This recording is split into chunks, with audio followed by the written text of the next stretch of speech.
High সবাইকে। জানি মাঝখানে অনেকগুলো দিন গ্যাপ নিয়েছিলাম, কারণ সত্যিই শরীরটা ভালো ছিল না।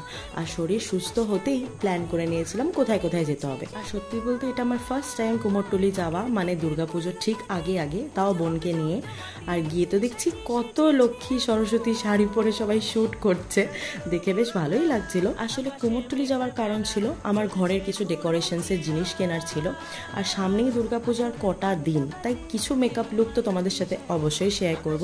তার জন্য কিন্তু চ্যানেলটাকে সাবস্ক্রাইব করে যাও, যাতে নেক্সট ভিডিওটা তোমরা দেখতে পাও। তারপর গঙ্গার পাড়ে বসে হাওয়া খেতে খেতে পুরনো স্মৃতি ঘেটে ফেলেছিলাম, তাই পেয়ে গেছিল আমার খিদে।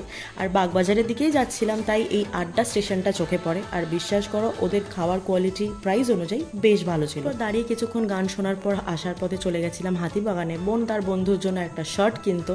যাই হোক, সেসব এখন আর ভেবে আমার লাভ নেই। দিনটা খুব সুন্দর করে শেষ করলাম। যাই হোক, দেখা হচ্ছে নেক্সট ভিডিওতে। বাই।